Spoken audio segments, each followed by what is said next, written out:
IIFA के लिए दो चीज कहूंगा मैं। आपका आईफा का बड़ा अच्छा वो है, और मैं मुझे ऐसा क्यों लग रहा है कि मेरे जो दो पंक्तियां हैं वो जब सबके लिए समान होती है तो आईफा के लिए भी बड़ी अच्छी फिट बैठ रही हैं। और जो आपका पूरा सिस्टम लगा हुआ सबको धन्यवाद दूंगा। और मैं इतना कहूंगा कि न जियो किसी अभाव में, न जियो किसी प्रभाव में। ये जिंदगी है आपकी, जियो अपने स्वभाव में। आईपा के सभी दर्शकों को मेरा नमस्कार है, मेरा प्रणाम है, और मैं आशा करूंगा कि आप अपने मिशन पे आप लोग कामयाब हो। और आपको ये फैक्ट जान के बड़ी हैरानी होगी कि जब हमने ये सर्वे किया पूरे क्षेत्र में कि महिलाओं की, लड़कियों की क्या स्थिति है, वहां 2 से 3% लोग पढ़े हुए हैं। मैं हूं सुरेंद्र सिंह कछवा और आप देख रहे हैं आईपा। आईपा यानी all India progressive politics association. हम बात करते हैं जन सरोकार की, और हम बात करते हैं प्रगतिशील राजनीति, हम बात करते हैं समाज के विकास की। आज इसी कड़ी में आईपा मंच में हमारे साथ हैं वरिष्ठ पत्रकार व समाजसेवी अनुज हनुमत जी। जानते हैं चित्रकूट का इस समय किस तरह से राजनीतिक क्षण चल रहा है। पहले तो आईपा मंच में आपका बहुत बहुत स्वागत है जी। बहुत बहुत धन्यवाद। और आपका जो ये प्रयास चल रहा है आईपा का, बहुत अच्छा प्रयास है, और मैं लगातार वीडियोस देखता रहा हूं, तो ये एक सकारात्मक प्रयास है। और मुझे लगता है युवाओं को खासतौर पे इस बदलते दौर में देखना चाहिए आपके वीडियोस। इस समय अनुज जी, जो इस समय राजनीति चल रही है, वर्तमान की राजनीति, तो उसमें आप कितने संतुष्ट हैं?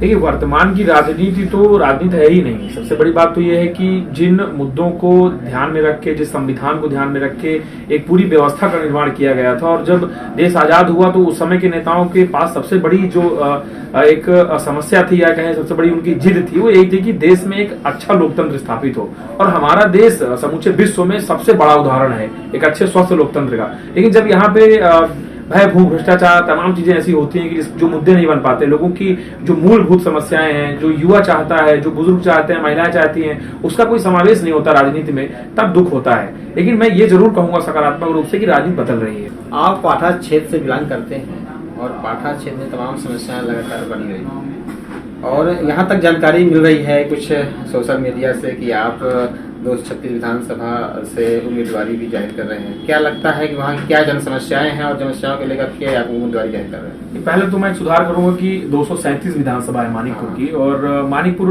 की जो 237 विधानसभा है, एक तो आजादी के बाद से ये सीट आरक्षित रही, और एक लंबे समय तक यहाँ पे डकैतों और दादुओं और तमाम ऐसे लोगों के सिंडिकेट ने इस पूरे क्षेत्र को लूटा। और मैं कहूं कि अगर सड़क खराब है तो वो 40 साल तक खराब ही रही। एक अगर पुल नहीं बन पाया तो 40 साल तक लोगों की आंखें पथरा गई, लोगों को कुछ मिला नहीं। पेयजल की समस्या लगातार बरकरार रही। लेकिन जब सीट सामान्य होती है, लोगों की संभावनाएं लोग देखते हैं, लोगों को एक विश्वास होता है कि कुछ होगा, अपने स्थानीय जनप्रतिनिधि को लोग चुन सकेंगे। एक बार ही इस विधानसभा को मौका मिला है कि स्थानीय प्रतिनिधि चुनाव में जीत पाया, और वो भी बहुत कम समय तक कोई मजबूती से उस व्यक्ति ने भी काम करने का उसे मौका नहीं मिला। लेकिन अभी जो सबसे बड़ा विषय है कि इस बदलाव के दौर में जब 237 विधानसभा डकैतों से मुक्त हो गई है, 237 विधानसभा में स्थानीय मुद्दा उठने लगा है। यहां तक कि जो हमारा एक हमने एक मुहिम चलाई सोशल मीडिया के थ्रू भी, जनता के बीच भी और पत्रकारिता के थ्रू भी, कि स्थायी होगा वो व्यक्ति जो स्थानीय होगा। और स्थानीय हम इसलिए कहते हैं कि दर्द पता होता है। जब आप घर के लड़के होते हैं, माटी में पैदा हुए होते हैं, तो आपको पता होता है कि इस दिक्कत से ये चीज हुई है। आपको पूछना नहीं पड़ेगा किसी से कि हमें इस गली से जाना है, उस गली में गड्ढे हैं, सड़क है, पानी है, ये चीज आपको पता होंगी। और रही बात आपकी कि इस प्रश्न की कि चुनाव लड़ने की बात सामने आ रही है, तो मुझे ऐसा लगता है कि ये चीज सोशल मीडिया में जब मैंने इस बात को रखा, मैंने ये चीज स्पष्ट रूप से जनता से पूछी कि जिस तरीके से क्षेत्र परेशान रहा है, और स्थानीयों को मौका लोग नहीं देते, पार्टियां मौका नहीं देती, और जब पार्टियां देती भी हैं कभी कभार तो आप जनता के बीच कई ऐसी चीजें हो जाती है कि लोग एक नहीं हो पाते।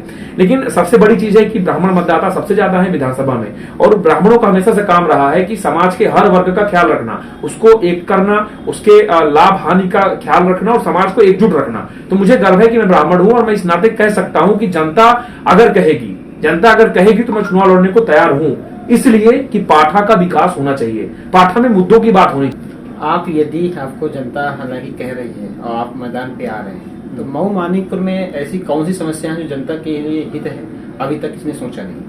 देखिए, सबसे पहली बड़ी चीज तो ये है कि जनता का हित हमेशा से उसके जो प्राथमिक मुद्दे हैं उसमें भी रहा है। आप देखेंगे कि मीडिया में भी बहुत सारे मुद्दे उठते हैं, देश भर की चीजें उठती हैं, लेकिन कभी ये बात नहीं होती कि किसान की फसल का क्या होगा। अन्ना जानवरों की समस्या सबसे अधिक है हमारे इस क्षेत्र में, और मैं इस बात को स्पष्ट रूप से कह सकता हूं कि मेरे पास ठोस प्लान है। मैं बनूं या ना बनूं, मैं चुना जाऊं या ना चुना जाऊं, मैं राजनीति में आऊं या ना आऊं, लेकिन मेरी प्राथमिकता में है कि मैं अन्ना जानवरों की समस्या को खत्म करने में शासन प्रशासन के साथ दूं। मेरे पास ठोस प्लान है, मेरे जो हमारी टीम है उसके पास ठोस प्लान है। हमारे पास ये भी प्लान है कि कैसे खाद सही समय पर मिले। हमारे पास ये भी प्लान है कि कैसे सही समय पे अनाज लोगों का खरीदा जाए खरीद केंद्र द्वारा। हमारे पास ये भी प्लान है कि कैसे पलायन रोके।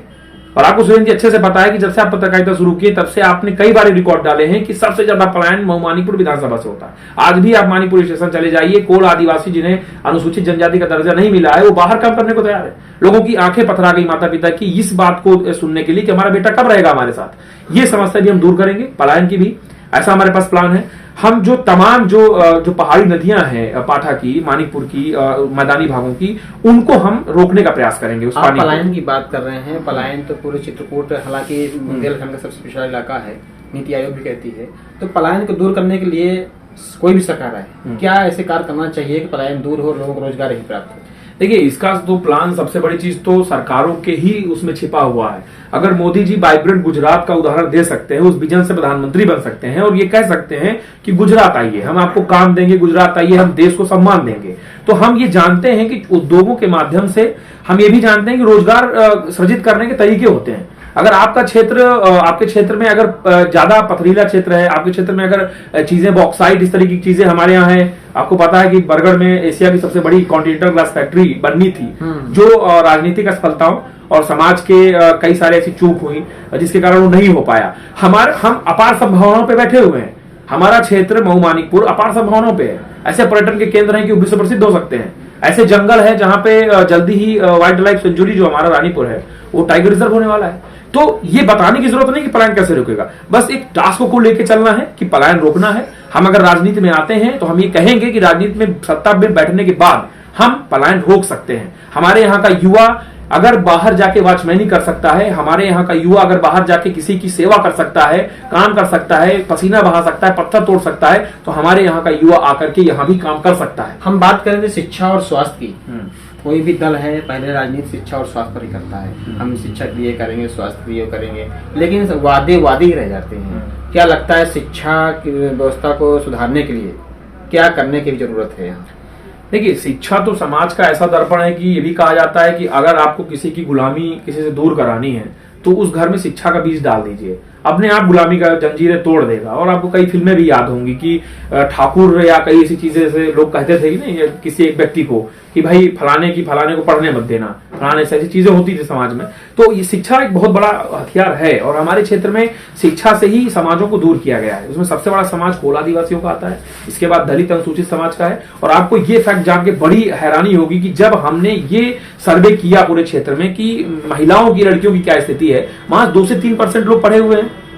आदिवासी क्षेत्र में परसेंटेज ऐसे हैं, कई बड़े हार और मारकुंडी के कई ऐसे एरिया हैं जहां की आज की पीढ़ी भी स्कूल नहीं गई। क्या रीजन है इसका? रीजन सबसे बड़ा ये है कि हम अपनी उस पीढ़ी को, उस समाज को ये नहीं बताते कि शिक्षा जरूरी है। जैसे आप एक उदाहरण से समझिए कि अगर मैंने स्नातक किया है तो मुझे घर वालों ने ये बता के स्नातक की डिग्री देने के लिए प्रेरित किया कि ये तुम्हें नौकरी के लिए नहीं करना है, ये तुम्हें जागरूक होने के लिए करना है। तो मैं ऐसे सभी लोगों से, जो लोग यहाँ पे हैं, जैसे आकांक्षी जिला है तो बहुत सारे फंड यहाँ पे हैं, बहुत सारे फाउंडेशन काम कर रहे हैं, सरकार काम कर रही है। तो शिक्षा इस बात को लेकर जारी हो, फैक्ट जारी हो, काम जारी हो कि हमें लोगों को जागरूक करना है। हम बात करें यदि आपके पाठा क्षेत्र की या चित्रकूट जिले की बात करते हैं, पिछड़ा इलाका है, यहाँ शिक्षा के लिए इंटर तक ही व्यवस्था हो पाती है, विश्वविद्यालय नहीं। यदि जनता मौका देती है आपको तो शिक्षा के क्षेत्र में, जैसे लोग काफी गरीब हैं जो यहाँ से बाहर नहीं जा सकते पढ़ने, वो बेचारे इंटर तक ही उसे समाप्त हो जाती शिक्षा।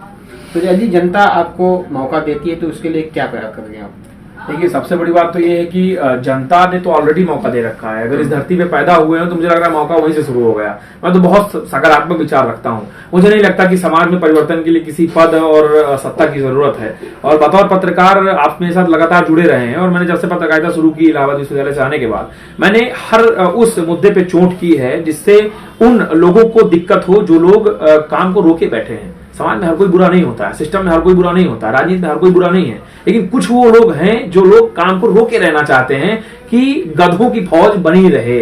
अगर ये बात है कि शिक्षा ना आए तो भाई आप ही चुने जाएंगे, फिर कोई जागरूक कैसे चुना जाएगा? शिक्षा को मजबूत करने के लिए हमारी बच्चियां बीएससी करने के लिए इलाहाबाद नैनी ना जाएं, मानिकपुर, मऊ, बरगढ़, सरैया, तमाम रायपुरा ऐसे इलाके हैं रामनगर के जहां से हमारी छात्र छात्राओं को जाना पड़ता है, दूर जाना पड़ता है, 100 किलोमीटर बीएससी करने, एमएससी करने। ये कहां से, यहाँ पास में अतर्रा पड़ता है, अतर्रा से पढ़े तो ऐसे बहुत सारे पूरी पीढ़ी हो गई जो ये अब थक गई कहते कहते अतर्रा नहीं जाना भाई, अब करबी में भी कुछ हो, मानिकपुर में भी कुछ हो, मऊ में हो, बरगढ़ में हो, आपको ये करना पड़ेगा। और मैं कहूं कि पाठा का विश्वविद्यालय बनेगा तो ये कोई बुरी बात नहीं है, बहुत बड़ा इसके लिए टास्क नहीं करना है। हमारे पास अगर विश्वविद्यालय है तो हमारे पास नहीं है, वो मध्य प्रदेश में है, हमें अपने यूपी का विश्वविद्यालय। जी, आप चर्चित पत्रकार भी हैं और समाज सेवी हैं, हालांकि गांव-गांव जाकर के आप काफी लोगों की मदद की है। क्या लगता है जो ये वर्तमान राजनीति में जातिगण, धर्म और जात मजहब को जोड़कर जो राजनीति हो रही है, क्या लगता है सही है? ये बिल्कुल गलत है, लेकिन मौजूदा राजनीति के लिए बड़ा अच्छा है। ये लोग मतलब इतने सही समय पे पूरी राजनीति केंद्रित है किसी एक धर्म जाति पे। जैसे मैं अगर कहूं कि ये गौरव का विषय है कि राम मंदिर बन रहा है, मेरे लिए भी गौरव का विषय है, मैं हिंदू हूं, मेरे लिए गौरव का विषय है। लेकिन राम मंदिर बन रहा है, इससे किसी को कोई समस्या नहीं होनी चाहिए, कोई भी हो, तो किसी भी जाति का हो, किसी भी धर्म का हो, सबको समान रूप से बढ़ने का अवसर प्रदान होना चाहिए। सरकारें इसके लिए लगातार प्रयास करें और सरकारों की कथनी करनी में अंतर ना हो। सरकार अगर कहती है कि हर समाज, हर वर्ग, हर धर्म बढ़े, तो चुनाव तक सीमित ना रहे, उस पर काम होना चाहिए। और मैं ये भी चाहता हूं कि अगर अयोध्या में राम मंदिर बना है, जो धर्म, जाति और समाज से ऊपर स्थापित किया गया है, ऐसी पूर्वजों की जो रही है रूपरेखा, उसके इतर चित्रकूट में जहां के आदिवासियों ने सबसे पहले कोल भीलों ने स्वागत किया था राम का कि हम प्रभु आपके आने से हम अनाथ थे और सनाथ हो गए, यानी पिता मिल गया हमें, तो हमारे यहाँ कौन सा मंदिर बनेगा? हमारे यहाँ उस मर्यादा पुरुषोत्तम, आदिवासी मर्यादा पुरुषोत्तम श्री राम का, यानी कि जो परिश्रम करते थे, जो वनवासी राम थे, उनका मंदिर कब बनेगा? हमें भी एक मंदिर की जरूरत है। अगर ऐसे मंदिर बन रहे हैं तो हमें भी एक मंदिर की जरूरत है। इसलिए कह रहा हूं कि शायद बगल में फिर अच्छा सब विकास हो जाए। राम के आने से अगर विकास होता है तो हमें भी एक राम चाहिए, क्योंकि हम तो राम को, हमने यहाँ संघर्ष दिया है, हमने राम को तपाया है, हम राम के उस पसीने से यहाँ पे हम लोग शिक्षित हुए, शिक्षा लिए हैं, शिक्षा ले रहे हैं। जिस राम की कोई जाति नहीं थी, जो राम कोई पार्टी का नहीं था। लेकिन अब ये देखने वाला विषय है कि राम किसके होते हैं। इस चुनाव से तो एक बहुत बड़ा विषय है कि राम किसके होंगे। खैर, राम किसी के भी हों, लेकिन राम जिनके हैं वो विकास चाहते हैं, वो लोग हर जाति धर्म में हैं, और नाव से पार कराना रहा हो या लंका विजयी कराना रहा हो या राम जहां पे पले बढ़े हैं, सारे समाज ने सबका सहयोग किया है। और मुझे लगता है कि सभी लोगों को एक कदम आगे आकर सर्वधर्म समभाव की बात करनी चाहिए इस राष्ट्र में। यही हमारे देश की जीत है पूरे विश्व में कि हम विश्वगुरु तब हैं जब सारे गुरु एक समान एक साथ बैठते हैं, तब हम लोग विश्वगुरु हैं। अनुज जी, हमारा एक लास्ट क्वेश्चन है आपसे।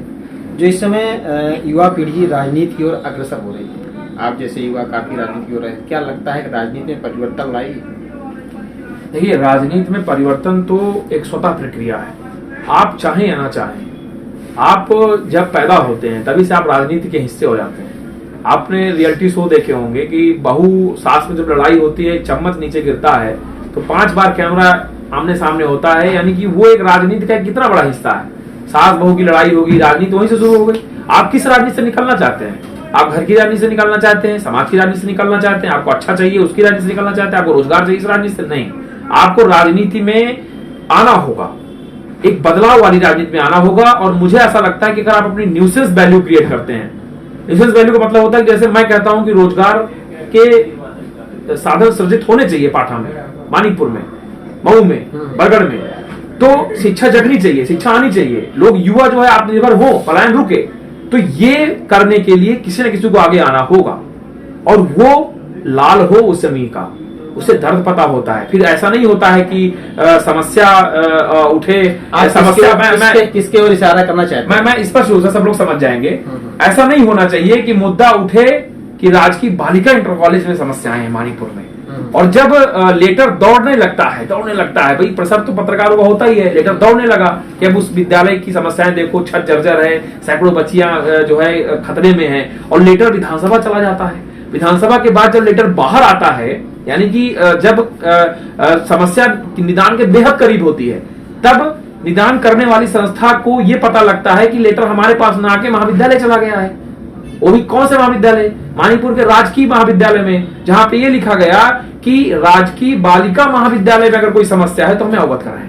अब आप बताइए, चित्रकूट में कहीं राजकीय बालिका महाविद्यालय है?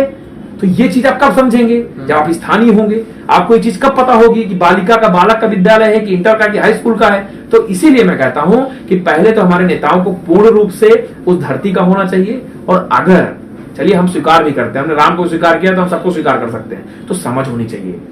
कुछ ऐसे लोगों के उस पर नहीं आना चाहिए जो जिनके कहने पे आप बातें जैसे होती हैं कि आप बदलाव नहीं कर पाते। तो मेरा ऐसा मानना है कि ये बहुत जरूरी है कि राजनीति में बदलाव हो, और उससे ज्यादा जरूरी है कि आप चाहे या ना चाहें, बदलाव की प्रक्रिया में आपको अभिनंग बनना पड़ेगा अगर आप न्याय के और सत्य के साथ हैं। मैंने आज सुबह ही एक विचार लिखा कि आप सत्य जो है वो बहुत स्थिर होता है, यानी कि उसको तो आपको प्राप्त होना ही होना अगर आप लगे हुए हैं, लेकिन आपको न्याय और उस संघर्ष के साथ रहना होगा उस न्याय को प्राप्त करने के लिए। और यकीन मानिए यही सबसे स्थिर समाज की स्थापना होगी, जहां पे सत्य की बात होगी और न्याय की होगी। करिए, आप परिणाम की चिंता मत करिए, परिणाम तो भगवानों को नहीं मिला। चलिए, बहुत बहुत स्वागत, धन्यवाद आपका आईपा मंच में आने के लिए। आईपा के लिए दो चीज कहूंगा मैं, आपका आईपा का बड़ा अच्छा वो है, और मैं मुझे ऐसा क्यों लग रहा है कि मेरे जो दो पंक्तियां हैं वो जब सबके लिए समान होती है तो आईपा के लिए भी बड़ी अच्छी फिट बैठ गई हैं, और जो आपका पूरा सिस्टम लगा हुआ सबको धन्यवाद दूंगा। और मैं इतना कहूंगा कि न जियो किसी अभाव में, न जियो किसी प्रभाव में, ये जिंदगी है आपकी, जियो अपने स्वभाव में। आईपा के सभी दर्शकों को मेरा नमस्कार है, मेरा प्रणाम है, और मैं आशा करूंगा कि आप अपने मिशन पे आप लोग कामयाब हों। धन्यवाद। बहुत धन्यवाद। अभी हमारे साथ थे वरिष्ठ पत्रकार और समाज सेवी व मऊ मानिकपुर क्षेत्र से जो दावेदारी भी इनकी हो सकती है बहुत जल्द। तो मैं आपको बता दूं, इनका मानना है कि चित्रकूट जिले में रोजगार को लेकर के, शिक्षा को लेकर के, स्वास्थ्य को लेकर के लगातार समस्या बनी हुई है। हालांकि जनप्रतिनिधि इन पर ध्यान नहीं दे रहे हैं, जिनके कारण आज जनता, एक पत्रकार साथी जो युवा हैं काफी लगनशील हैं, लगातार जो गांव-गांव जा करके जन समस्याओं को सुन रहे हैं और देख रहे हैं, जिसको लेकर के जनता भी इनको लाइक कर रही है। और हो सकता है कि इस विधानसभा 237 से ये बहुत जल्द अपनी उम्मीदवारी भी घोषित कर देंगे। हालांकि मानना इनका है कि यहाँ पर जो कोई भी सरकार आ जाए, कोई सपा बसपा भाजपा कोई भी आए, लेकिन रोजगार को लेकर कोई चिंता नहीं करती है।